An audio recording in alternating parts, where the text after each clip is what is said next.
Investment risk అనేది market ఒడిదుడుకులకు లోబడి ఉంటుంది. ఇన్వెస్ట్ చేసే ముందు అందుకు సంబంధించిన వివరాలను క్షుణ్ణంగా తెలుసుకున్నాకే పెట్టుబడులు పెట్టండి. ఈ కార్యక్రమం నిపుణులు, అనుభవజ్ఞుల సూచనలు, సలహాల మేరకు మాత్రమే నడుస్తుంది. మీ పెట్టుబడులకు ఏబిఎన్ ఆంధ్రజ్యోతి ఎటువంటి బాధ్యత వహించదు.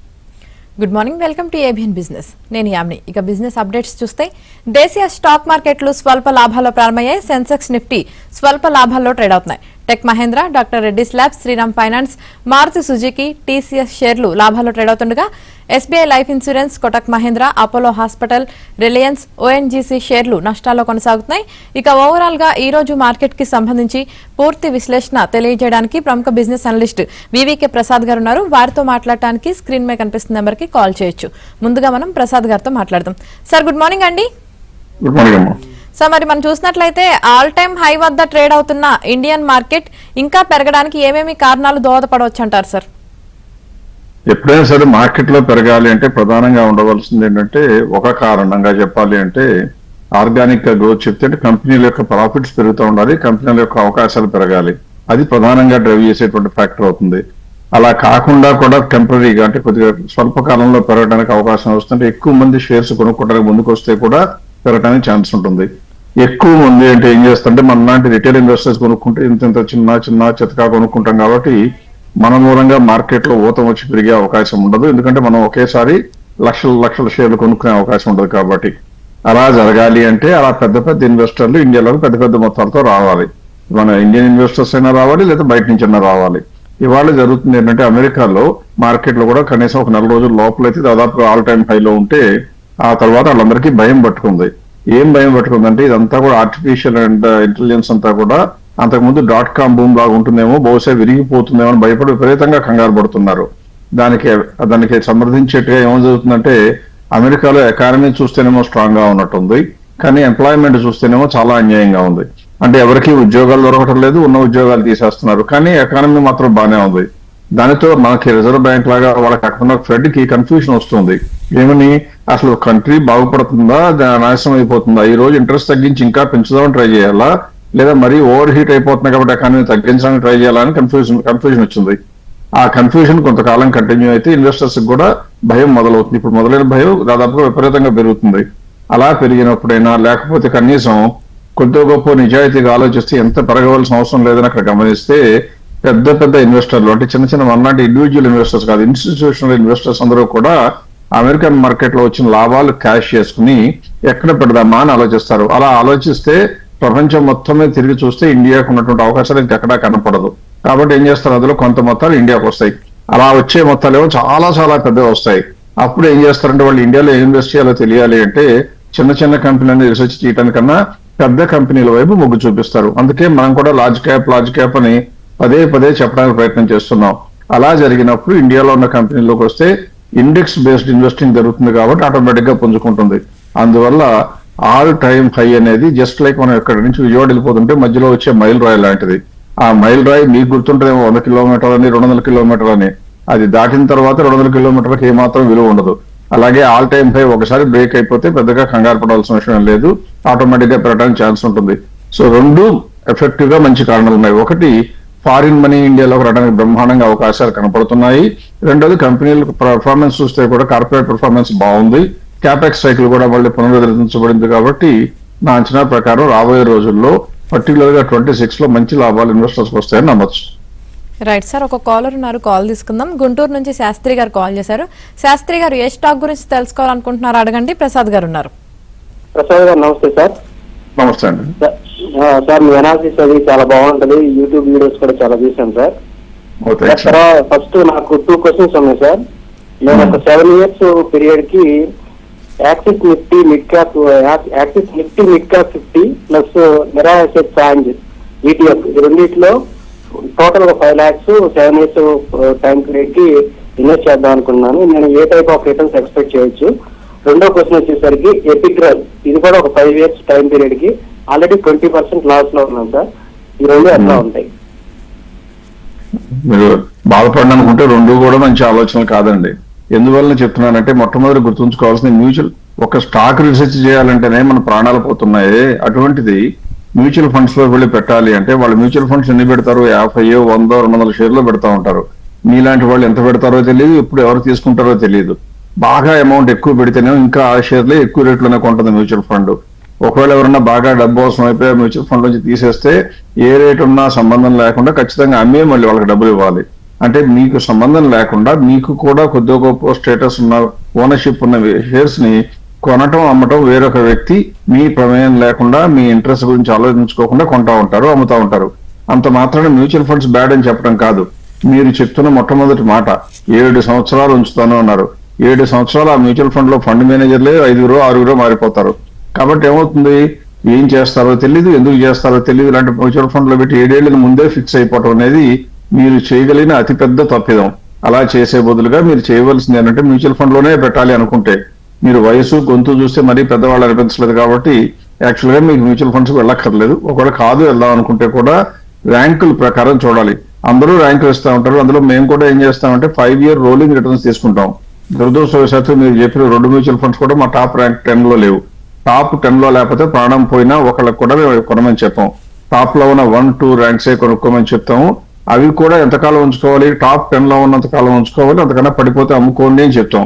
అలా చేయటం మూలంగా ఎప్పుడు చూసినా కూడా మీ పోర్ట్ఫోలియోలో టాప్ 2 ర్యాంక్సే ఉంటాయి. టాప్ 2 ర్యాంక్స్ అంటే పెరిగినవి కాదు, పెరగటానికి అవకాశం ఉన్నాయన్నది. దానికి ఇంకొక సందర్భంలో నేను వివరణ ఇవ్వచ్చు.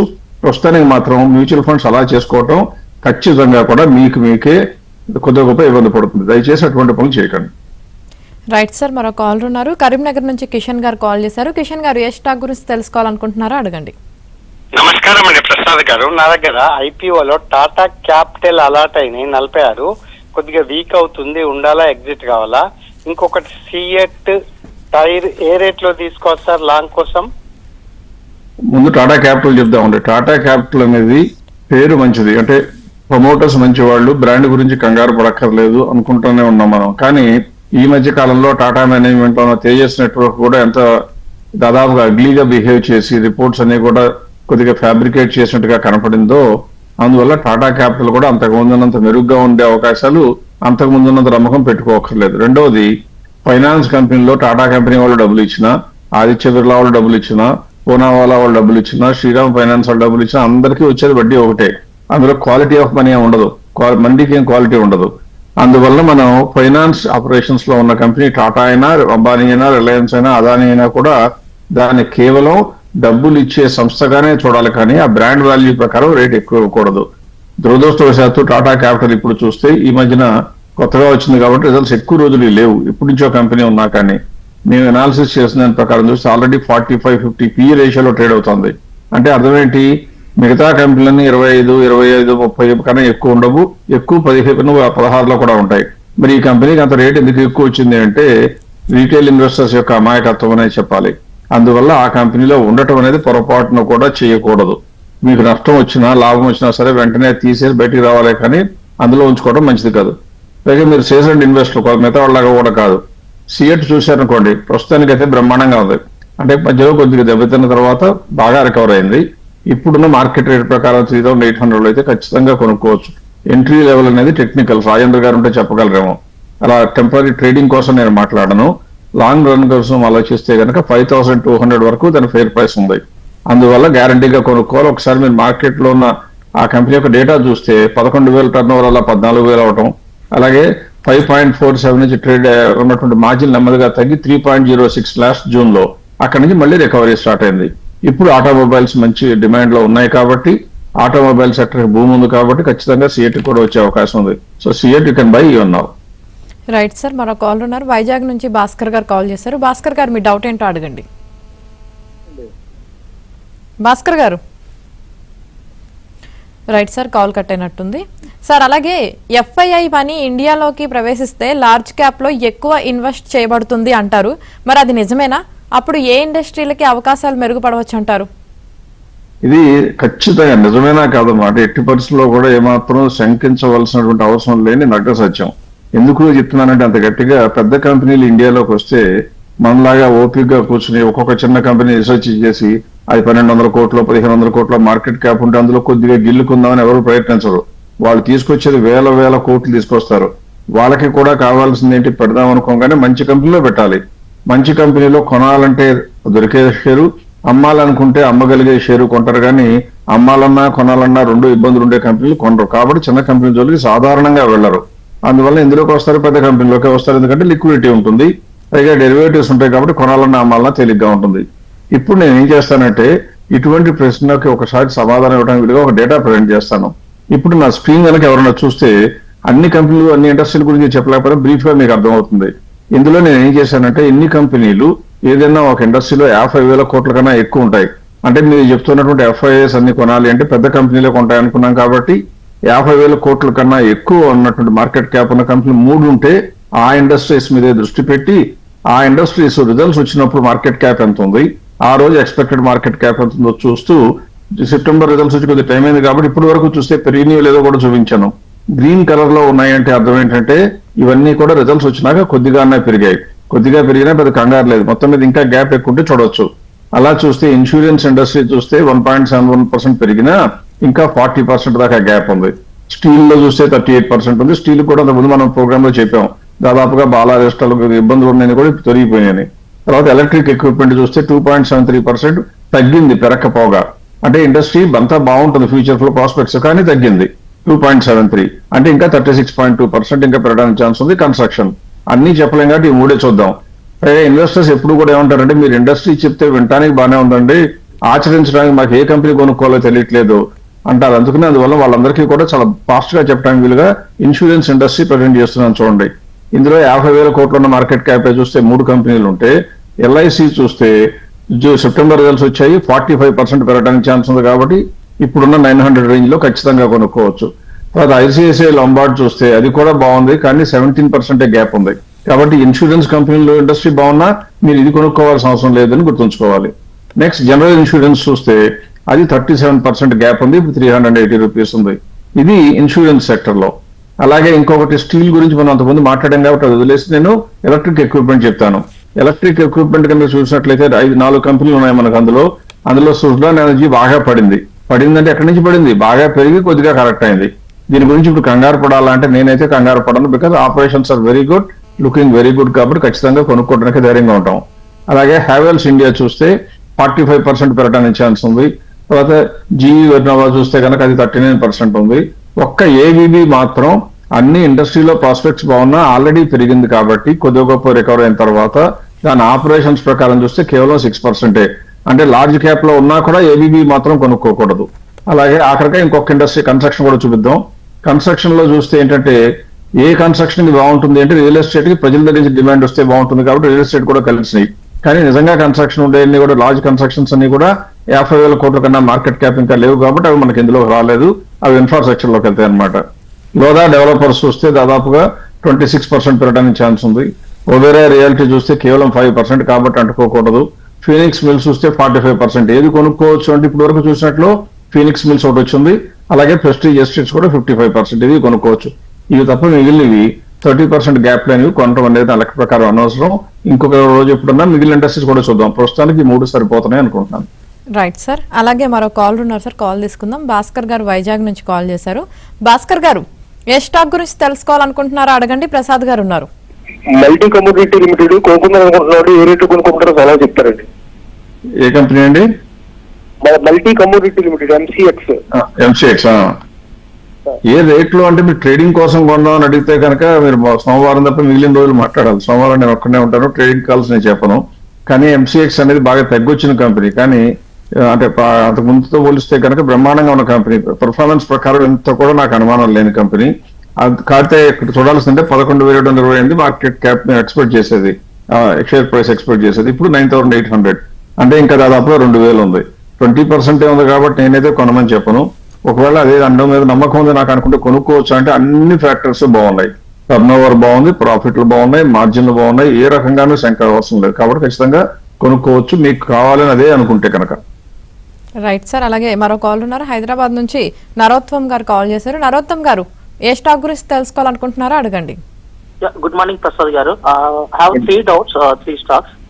ఫస్ట్ వన్ వచ్చేసి శ్రీరామ్ ఫైనాన్స్ ఆల్ టైమ్ హైలో ఉంది కదా, ఈ టైంలో మనం తీసుకోవచ్చా? తీసుకుంటే మిడ్ టర్మ్ లో ఎంతవరకు వెళ్ళే ఛాన్సెస్ ఉంది? అలాగే మస్కన్ డాగ్ అండ్ మదర్స్ ఈ టైంలో అక్లిమేట్ చేసుకోవచ్చా? ఇప్పుడు అదే శ్రీరామ్ ఫైనాన్స్ అన్నారు అనుకోండి, మీరు ఏమంటున్నారు ఆల్ టైమ్ హైలో ఉంది అంటున్నారు. ఆల్ టైమ్ హైలో ఉంది అంటే ఆ కంపెనీ లాభాలు ఆల్ టైమ్ హైలో ఉన్నాయా లేకపోతే ఆల్ టైమ్ లోలో ఉన్నాయా చూడాలి కదా. అంటే ఎప్పుడూ కూడా మనకి పిల్లలు పుడితే పిల్లలు పెరుగుతుంటే బట్టల సైజులు ఎలా అయితే మారి పెద్ద బట్టలు వేస్తామో కంపెనీలకు కూడా కాలక్రమంలో లాభాలు పెరుగుతుంటే ఆల్ టైమ్ అనేది మిథ్య. అంటే మీరు నేను ఒక రకంగా చెప్పాలంటే ఎక్కువ కష్టపడే ఇంట్రెస్ట్ లేకుండా ఊరికే వివరాలు ఊరికే లాభాలు వస్తే బాగుండని కోరుకునే ఇన్వెస్టర్లు మాత్రమే మాట్లాడవలసిన లాంగ్వేజ్ ఆల్ టైమ్ హై. మీరు నేను మాట్లాడవలసిన ఆల్ టైమ్ హై గురించి కాదు. ఆ కంపెనీకి అంత ముందు కన్నా లాభాలు బాగా పెరిగాయా, పెరిగితే కనుక మరి ఆటోమేటిక్ గా రేట్లు పెరగాలి కదా. మనం చెప్పిన బ్లూ చిప్స్ అన్ని కూడా అలాగే పెరుగుతుంటాయి కాబట్టి మీరు ఎట్టి పరిస్థితుల్లో కూడా ఆల్ టైమ్ హై గురించి కంగారు పడక్కర్లా. ఇకపోతే ఇక్కడ చూడండి, ఈ కంపెనీకి దాదాపు ఫైనాన్స్ కంపెనీలకి బాగుంటాయని మనం ఎన్నో రోజులుగా చెప్తున్నాం. కారణం ఏంటంటే ఇంట్రెస్ట్ రేట్లు తగ్గే అవకాశం ఉన్నప్పుడు ఫైనాన్స్ కంపెనీలకు సెక్యూరిటీస్ అన్ని ఎక్కువ పెరుగుతాయి కాబట్టి బాగుంటుంది. పైగా ఎప్పుడు కూడా క్యాపెక్స్ సైకిల్ స్టార్ట్ అయిపోతే ఇప్పుడు బ్యాంకింగ్ అండ్ ఫైనాన్స్ కంపెనీలు విపరీతంగా పుంజుకుంటాయి. అందులో శ్రీరామ్ ఫైనాన్స్ మరీ ముందుంటుంది. 45,000 కోట్ల టర్న్ ఓవర్, ఎప్పుడు లేనంతటువంటి ప్రాఫిట్ 9,836, 10,000 కోట్ల రూపాయల లాభం. అన్నిటిని మించి ఎంత వచ్చినా కూడా దాని పిఈ రేషియో ఎంత ఉందండి? 15.85. ఈ రోజే కొద్దిగా సమయం ముందు మనం మాట్లాడడం జరిగింది టాటా క్యాపిటల్ గురించి. అదేమో 45 టైమ్స్ ట్రేడ్ అవుతుంది, ఇదేమో ఓన్లీ 15.85. అంతకన్నా ఎంతో ట్రాక్ రికార్డు ఉండి లాభాలు ఉండి అన్ని ఆల్ టైమ్ హైలో ఉన్నప్పుడు. కాబట్టి ఆల్ టైమ్ హై అనేది కంగారు పడవలసిన అవసరం లేదు. నా లెక్క ప్రకారం ఈ రిజల్ట్స్ ప్రకారమే 960, బహుశా 960 చేరడానికి టైం పడుతుంది కాబట్టి ఆ లోపల డిసెంబర్ రిజల్ట్స్ కూడా వస్తే ఆ 960 ఇలా 1100 అవుతుందేమో తెలియదు. రిజల్ట్స్ వచ్చిన తర్వాత మనం మార్చుకుంటాం. కానీ ప్రస్తుతానికి మాత్రం దెర్ ఈస్ ఎనఫ్ స్కోప్ కాబట్టి ట్రేడింగ్ అనే ఆలోచన లేకుండా ఇన్వెస్ట్మెంట్ కి ఖచ్చితంగా కొనుక్కోవచ్చు. రెండోది మెజగాన్ డాక్ అన్నారు మీరు, అది కూడా ఉన్న కంపెనీల్లో కనుక చూసినట్లయితే రిజల్ట్స్ ముందు చూస్తే మీకు అర్థమవుతుంది. ఈ కంపెనీకి అంతకుముందు 23% కూడా రిజల్ట్ ఉన్న కంపెనీ ఇప్పుడు 16% రిజల్ట్ పడిపోయింది మార్జిన్. కాబట్టి ఈ రెండింటిలో ఏది కంపెనీ అంటే శ్రీరామ్ ఫైనాన్స్ బెటర్. ఇది బాగా 3,775 వెళ్ళిన కంపెనీ పడిపోయి వచ్చింది. 3,775 దగ్గర నుంచి ఎందుకు పడిపోయింది అంటే మనం చెప్పాం కాబట్టి పడిపోయిందని అనుకోం. కానీ మన యొక్క హై ప్రైస్ చూస్తే కనుక 3,842 మన ఫెయిర్ ప్రైస్ అనుకున్నాం. అంటే దాదాపుగా ఫెయిర్ ప్రైస్ దాకా వెళ్ళిన కంపెనీ పడిపోయింది. మీకు ఇక్కడ అర్థం కావాల్సిందంటే ఏ కంపెనీ కూడా ఎంత బాగున్నా ఎంత ఆశలు ఉన్నా పెరుగుతానే పోదు కాబట్టి ఎక్కడో ఒక చోట ఆగుతుంది. ఆ ఆగుతుంది అనుకునేదో లేదా ఇంకంతకన్నా పెరగదు అనుకునేదో మనం ఫెయిర్ ప్రైస్ అనే పేరుతో చెప్తా ఉంటాం. మనం చెప్పిందలా కరెక్ట్ కాకపోయినా. కానీ ఇక్కడ 2,780 నుంచి 3,842 వరకు పెరగాలి. ఇక్కడ చూస్తే ఈ క్వార్టర్లో అంటే సెప్టెంబర్ క్వార్టర్లోనే ఫస్ట్ టైం రికవరీ స్టార్ట్ అయింది. 23 నుంచి తగ్గుతా వచ్చి 15.6% మార్జిన్ పడిపోయి ఇప్పుడు 16.71 వచ్చింది. అది కూడా ప్రాఫిట్లు చూస్తే 2,600 కోట్లు ఉండే ప్రాఫిట్ కూడా ఇప్పుడు కొద్దిగా 1826 వచ్చి కొద్దిగా పెరిగి 1983 కొద్దిగా రికవర్ అయిపోయింది. ఛాన్స్ తీసుకోవాలంటే కొనుక్కోవాలి, కానీ అదర్వైజ్ మాత్రం ఈ కంపెనీ కన్నా కూడా Shriram finance is my strong favourite. Prasad గారు, సార్ జగదీష్ గారు అడుగుతున్నారండి, Redington and BBL and Nuvoco Vistas present rate లో హోల్డ్ చేయొచ్చు అని అడుగుతున్నారు. రెడింగ్టన్ ఒకటి, రెండో కంపెనీ ఉన్నారు బీబీఎల్ సార్. రెడింగ్టన్ చూద్దాం, ఇప్పుడు స్క్రీన్ మీద కనపడుతుంది. దాని గురించి ఏ రేట్ లో కొనొచ్చు కాదు, ఇప్పుడు అమ్మచ్చా రేపు అమ్మాలా అని అడిగితే నిర్ణయం మెయిన్ అని చెప్పవలసిన కంపెనీ. ఎందుకంటే ఈ కంపెనీ కనుక చూసినట్లయితే మొట్టమొదటి గమనించవలసింది అంటే టర్న్ ఓవర్ పెరుగుతుంది. ఇది చాలా ట్రేడింగ్ కంపెనీ, అంటే చిన్న చిన్న మార్జిన్లు, అంటే 100 రూపాయలు వ్యాపారం చేస్తే ₹1, ₹2 కూడా లాభం లేని కంపెనీలు ఇవన్నీ కూడా. ఇటువంటి కంపెనీలు ఎట్టి పరిస్థితుల్లో కూడా లాంగ్ టర్మ్ వెల్త్ బిల్డర్స్ అయ్యే అవకాశాలు తక్కువ ఉంటాయి. ఎప్పుడు ఉంటాయంటే వీళ్ళు చేసే వ్యాపారం యూనిక్ అయిపోయి ఎన్ని స్టోర్లన్నా పెట్టుకోగలిగే కెపాసిటీ ఉంటుంది, ప్రజల దగ్గర డిమాండ్ ఉంది, వీళ్ళ కాంపిటీషన్ లేదని ఇలా చాలా ఫ్యాక్టర్స్ ఉంటాయి. తప్పితే వీళ్ళు చేసే కంప్యూటర్ హార్డ్వేర్ లో బోర్డు ఎంతమంది ఉంటారు. అందువల్ల ఈ కంపెనీ గురించి మరీ ఎక్కువ ఆశలు పెట్టుకోవడం మంచిది. మంచి కంపెనీ ఉన్నట్టులో, కానీ but it's not a greatest company to buy for wealth building. పైగా దీని యొక్క మార్కెట్ ప్రైస్ చూస్తే 297, దాదాపుగా 300 దగ్గర ఉంటే మనం అంచనా కట్టినటువంటి ఫెయిర్ ప్రైస్ ఎంత అంటే 274. అంటే దీనికి ఇప్పుడు అమ్మేసి ఉండేవాళ్ళం మన దగ్గర స్టాక్స్ కనుక మా ఇన్వెస్టర్స్ ఎవరైనా ఉంటే నేను అమ్మమని చెప్పి ఉండేవాడిని. అందువల్ల ఈ కంపెనీ ఉంచుకోవడం కూడా అనవసరం. డెఫినెట్ గా ఇట్ ఈస్ నాట్ వర్త్, ఎట్టి పరిస్థితుల్లో అమ్మేయాలండి. తర్వాత ఇంకోటి బీబీఎల్ అన్నారు, అది కూడా ఇప్పుడే చూపిస్తాను. బీబీఎల్ ఏమో ఎలక్ట్రిక్ ఎక్విప్మెంట్ లో ఉందండి, 3,000 కోట్ల చిన్న కంపెనీ. ఈ కంపెనీ కనుక దాంతో పోలిస్తే బాగుంది. ఎందుకంటే ఈ సేల్స్ చూస్తే 1,700 నుంచి 2,000 కోట్లకి ఎక్కువగా పెరగకపోయినా ప్రాఫిట్ చూస్తే మాత్రం 100 crores ఉండే ప్రాఫిట్ 147 crores. అంటే పెరుగుతున్న వ్యాపారంలో కొద్దిగా గొప్ప నిర్వహణ బాగుండటం మూలంగా లాభాలు పెరుగుతున్నాయి. అందుకే 7% మార్జిన్ ఉంది. ఇది కూడా దాదాపుగా హైయెస్ట్ దాని హిస్టరీలో. అందువల్ల ఈ కంపెనీ ఇప్పుడు కొనుక్కోవచ్చు, because fair price is 4,545. So కాబట్టి ఇది కొనుక్కోవచ్చు, కానీ రెండవ కంపెనీ మాత్రం నా లెక్క ప్రకారం వెంటనే అమ్ముకోవడం మంచిది, రెడింగ్టన్. Right sir. అలాగే సత్యనారాయణ మూర్తి గారు అడుగుతున్నారు సార్, క్విస్ కార్ప్ హోల్డ్ చేయొచ్చా లాంగ్ టర్మ్ కోసం అని అడుగుతున్నారు. ఏం కంపెనీ అమ్మా? Quess sir. ట్విస్టా? నేను చూడలేదు మా కంపెనీ అసలు. Right sir. అలాగే వినోద్ కుమార్ గారు అడుగుతున్నారండి, ఎన్సీసీ 216 కి అలాగే ఎన్టీపీసీ 366 కి హోల్డ్ చేయాలా సెల్ చేయాలని అంటున్నారు సార్. అంటే ఇప్పుడు వీళ్ళంతా కూడా ఎక్కువ వీళ్ళలో కొద్దిగా ట్రేడింగ్ మెంటాలిటీ ఉన్నట్టుగా కనపడుతుంది. ఎన్సీసీ అనేది 175 రూపీస్ లో పొరపాటున కూడా అమ్మకూడని కంపెనీ. ఎందుకంటే ఎప్పుడైతే మనం అనుకుంటున్నామో బోలెడు డబ్బులు ఇండియాలోకి రాబోతున్నాయి అనుకున్నప్పుడు 1,00,000 కోట్లు కనుక ఈక్విటీ మార్కెట్ లో వస్తే ఈ కంపెనీలకు ఏం లాభం, వీళ్ళకి వాళ్ళకి సంబంధం లేదు, ఈ కంపెనీ షేర్లు కొనరు కదా, కాబట్టి రేట్లు పెరగవని ఎక్కువ మంది అనుకుంటారు. గమనించాల్సింది ఏంటంటే ఎప్పుడైనా 1,00,000 కోట్లు ఇండియాలోకి కొత్తగా ప్రవేశిస్తే బయట నుంచి, ఫారిన్ కంట్రీ నుంచి, ఇండియాలో డబ్బులు కాదు, బయట నుంచి కనుక ఇండియాలోకి వస్తే రిజర్వ్ బ్యాంక్ ఏం చేస్తుంటే దానికి పోటీగా ఉండటానికి వీలుగా రూపాయి మరి బలపడకుండా ఉండటానికి డబ్బులు రిలీజ్ చేయడం జరుగుతుంది. అలా రిలీజ్ చేయడం అయితే దాదాపుగా 6 times 7 times రిలీజ్ అవుతుంది ఇండియాలో. అలా రిలీజ్ అయిపోతే 6 లక్షల కోట్లు మనీ సప్లై మార్కెట్ లోకి వస్తాయి. అది గవర్నమెంట్ ట్యాక్సుల రూపంలో కావచ్చు, లేదా వీళ్ళందరికీ సేల్స్ రూపంలో రావచ్చు. అప్పుడు కన్స్ట్రక్షన్ యాక్టివిటీ విపరీతంగా పుంజుకుంటుంది. ఎన్సీసీ దాదాపుగా అగ్రగామి సంస్థ, మిగతా వాళ్ళలాగా కంగారు పడాల్సిన కంపెనీ కాదు. 4% మార్జిన్ ఉన్నా కానీ ఖచ్చితంగా మిగతా వాళ్ళతో పోలిస్తే బెటర్ మేనేజ్ కంపెనీ అనమాట. అందువల్ల ఈ కంపెనీ 271 ఫేర్ ప్రైస్ ఉంటే మొన్న ఈ మధ్యన 326 కూడా వెళ్ళి వెనక్కి ఇప్పుడు 175 వచ్చింది. ఈ రేట్ లో కొనడానికి కూడా బాగుంది, అమ్మటానికి కాదు. అందువల్ల మార్జిన్స్ బాగుండి, సేల్స్ బాగుండి, ప్రాఫిట్లు కూడా చూస్తే దాదాపు హైయెస్ట్ 867 హైయెస్ట్ అయితే ఇప్పుడు కూడా 842 crores ఉంది. కొద్దిగా కదుపు వచ్చింది, పెద్ద కంపెనీ కాబట్టి. సో నా లెక్క ప్రకారం కొనుక్కోవాలి కానీ అమ్మటానికి మాత్రం పనికిరాదు. Right sir. Thank you Prasad గారు, ఈరోజు మార్కెట్పై మీ విశ్లేషణ తెలియజేసినందుకు. చూశారు కదా, ఇది ఇవాళ ఏబిఎన్ బిజినెస్.